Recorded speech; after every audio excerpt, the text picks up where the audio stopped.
Cruzeiro. Clube inglês faz proposta de R$ 77 por Otávio. O futuro do goleiro Otávio pode estar longe da toca da raposa. Na manhã desta quarta-feira 24/06, o Nottingham Forest da Inglaterra movimentou o mercado ao sinalizar uma investida pesada pelo arqueiro cruzeirense. Segundo informações divulgadas pelo portal Globo Esporte, o clube inglês preparou uma oferta de 13 milhões de euros, montante que na cotação atual gira em torno de 77 milhões de reais. O interesse do Nottingham Forest não é repentino. O clube europeu monitora o desempenho de Otávio há algum tempo, acompanhando de perto sua ascensão na titularidade do Cruzeiro. Caso a negociação se concretize nos valores apresentados, a transação marcará um recorde. Será o maior valor já pago por um clube europeu na contratação de um goleiro brasileiro. Procurada para comentar o caso, a diretoria do Cruzeiro manteve a postura habitual e informou que não se manifestará sobre especulações de mercado. O clube reforçou que só tratará de negociações quando houver um acordo oficialmente concretizado. Otávio, de 20 anos, tem contrato vigente com a Raposa até dezembro de 2029, vínculo assinado em seu primeiro acordo profissional, em 2022. Curiosamente, o talento do jovem já havia despertado o interesse de outras equipes antes mesmo de sua afirmação como titular. O Botafogo chegou a tentar a contratação do goleiro, mas as conversas não avançaram na época. A titularidade de Otávio ganhou força após a lesão de Cássio. O experiente goleiro sofreu uma grave lesão multiligamentar no joelho esquerdo em março de 2026, durante um confronto contra o Flamengo, pelo Campeonato Brasileiro. Desde então, Cássio passou por procedimento cirúrgico e segue em processo de reabilitação no departamento médico do clube. Até agora, o bom desempenho de Otávio garantia tranquilidade ao Cruzeiro, que não via necessidade de buscar um substituto imediato para a posição. No entanto, uma possível saída do jovem para a Premier League pode forçar a diretoria a rever o planejamento para o Gol Celeste. É impressionante como o futebol brasileiro funciona num ciclo de renovação constante e, às vezes, um pouco cruel, não é mesmo? Quando a gente ouve essa notícia sobre o Otávio, o jovem goleiro do Cruzeiro, sendo sondado por um gigante como o Nottingham Forest por cifras que beiram os 77 milhões de reais, a gente não está falando apenas de uma transação financeira, mas de um fenômeno que a gente acompanha há décadas no nosso país. Para quem não está familiarizado com a trajetória desse garoto, o Otávio não surgiu do nada, como um passe de mágica. Ele é um produto legítimo da base celeste, alguém que passou anos lapidando o reflexo e a saída de bola lá na toca da raposa. Ele é aquele típico goleiro moderno, que apesar da pouca idade, ele tem só 20 anos. Já demonstra uma maturidade debaixo das través que a gente raramente vê em atletas que ainda estão na casa dos 20. A trajetória dele é marcada por aquela paciência quase estoica de quem sabe que no Cruzeiro, o gol é uma posição de peso histórico, um lugar ocupado por gigantes. Ele começou a ganhar destaque na base, sendo convocado para seleções de base, e sempre foi visto como uma joia rara, daquelas que o clube tenta segurar o máximo que pode, mas que diante do assédio europeu se torna quase impossível de manter. Vocês lembram que lá atrás o Botafogo tentou investir nele? Pois é, o mercado já estava de olho. E é curioso ver como o futebol é feito de acasos.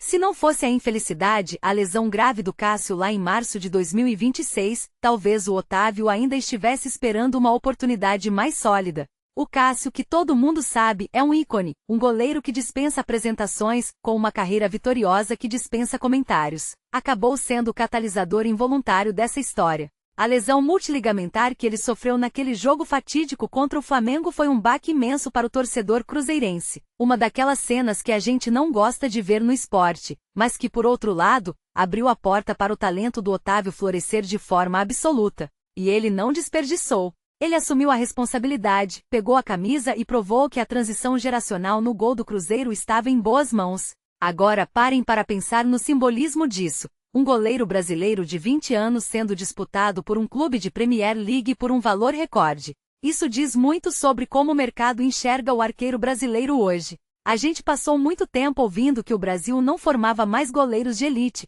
que a escola europeia tinha nos superado e, de repente, a gente vê um nome como o do Otávio despontando dessa forma. O Nottingham Forest não é bobo. Eles monitoram o mundo inteiro. Eles viram o potencial físico, a envergadura e principalmente a frieza do Otávio em momentos decisivos do brasileiro.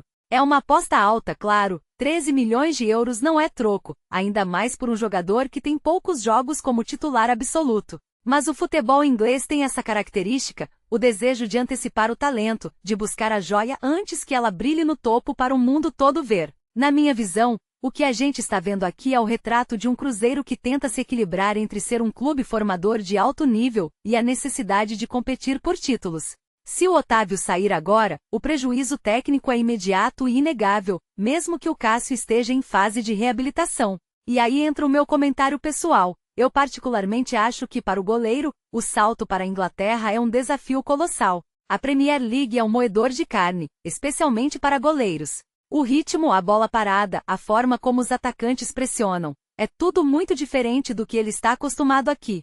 Mas ao mesmo tempo, quem sou eu para dizer que ele não deve ir? Oportunidades assim, que batem na porta com esse nível de investimento, raramente voltam. O futebol é uma carreira curta, e a gente já viu muitos talentos que por medo ou por excesso de cautela, perderam o bonde da história. A postura do Cruzeiro de não se manifestar é a correta. É o famoso jogo de xadrez de bastidores. Eles não querem inflar expectativas, nem admitir qualquer fragilidade no planejamento. Mas a gente sabe que por trás desse silêncio institucional, deve haver uma correria danada no departamento de futebol. Porque se o Otávio for mesmo vendido, o clube precisa de um plano B e rápido. O Cássio é um ídolo, mas a recuperação de uma lesão de joelho aos 38, 39 anos, é um processo delicado, e o clube não pode ficar descoberto. A diretoria tem nas mãos o desafio de decidir entre o lucro financeiro, que sanaria muitas contas e abriria margem para contratações em outras posições, e a segurança defensiva de ter um goleiro que em poucos meses virou a referência técnica do time.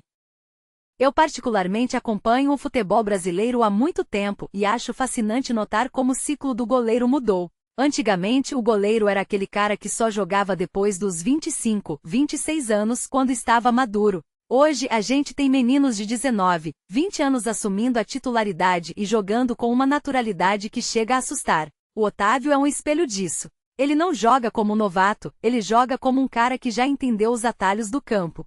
Se ele for para o Forest, o que eu espero é que ele mantenha essa personalidade. O que me deixa pensativo, e aqui entra uma crítica construtiva ao nosso mercado, é a velocidade com que a gente precisa vender nossos talentos. Às vezes o jogador mal consegue criar uma identidade com a torcida, mal consegue levantar uma taça expressiva, e já precisa fazer as malas. É o preço do futebol moderno, que é globalizado e cruel, e que coloca o Brasil, invariavelmente, na posição de exportador de matéria-prima. Seja como for, esse episódio é um marco. Se a negociação for concretizada nesses valores de 77 milhões de reais, Otávio entra para a história não só como o goleiro mais caro exportado pelo Cruzeiro, mas possivelmente como o arqueiro brasileiro mais valorizado em uma transferência para o futebol europeu até hoje. Isso é um selo de qualidade, um atestado de que o trabalho que está sendo feito lá na base, com treinadores de goleiros especializados, está dando frutos. O torcedor cruzeirense tem todo o direito de ficar apreensivo. Perder uma revelação dói. Mas por outro lado, o torcedor também precisa entender que para o clube, esse valor pode significar o fortalecimento de outras áreas que hoje estão carentes. O futebol, por mais que a gente queira que seja puramente paixão, é também uma ciência de números e gestão. E no final das contas, o Otávio, com apenas 20 anos, já está dando ao clube um legado que vai muito além das defesas que ele fez durante esse período de titularidade. Ele está deixando um aporte financeiro que pode, se bem gerido, montar um time muito mais competitivo para os próximos anos. Agora, resta saber se a proposta é firme, se o jogador tem o desejo de encarar a frieza do clima britânico e se o Cruzeiro vai conseguir encontrar uma reposição à altura, caso o negócio se concretize. Uma coisa é certa, os próximos dias serão de muita expectativa na toca. Vamos continuar monitorando cada passo dessa negociação aqui no canal, porque, meus amigos, o mercado da bola não dorme, e essa história do Otávio está apenas começando a ganhar seus capítulos mais decisivos. Fiquem ligados porque se isso se confirmar, a gente vai ter muito o que discutir sobre o futuro da posição de goleiro no Brasil. É um momento de virada, tanto para o clube quanto para o jogador, e a gente vai estar aqui para analisar cada desdobramento dessa que promete ser uma das maiores novelas desta janela de transferências. E vocês, o que acham? Vale a pena vender agora ou o Cruzeiro deveria segurar a joia e tentar valorizar ainda mais o passe dele lá na frente? A discussão é longa e eu quero saber a opinião de cada um de vocês nos comentários, porque o futebol é isso. essa conversa interminável, essa troca de visões sobre o que é melhor para o nosso time do coração e para o futuro dos nossos talentos. A gente se vê no próximo vídeo, mas fiquem atentos porque o dia de hoje ainda promete muitos desdobramentos nessa saga celeste. Pera aí, é sério que você ia sair daqui sem dar um like? Não, faz isso não, velho. É mais ou menos assim. É como você ir na feira, comprar, pegar a sacola e não pagar. Tô te cobrando nada não, viu? Só tô te pedindo ajuda. De custo ainda. Por favor, você chegou aqui, a notícia tava aí. Eu fiz. Esse canal tem dono. Eu tô brincando, viu, gente? Agora, misericórdia, né? Me ajuda aí. Se você deixar um like, eu vou ficar feliz pra caramba. Eu fico toda hora subindo aqui, atualizando a página. Pra ver se não vai ter um comentário, não. Mas não vai ter um inscrito. Só porque eu sou um canal pequeno? Meu Deus, me ajuda aí, gente. Hã? Escreve qualquer coisa. Escreve assim, tipo, eu sou o Luiz, do Maranhão. Eu sou a Renata, do Rio de Janeiro. E esse dono do canal é da Bahia, tá?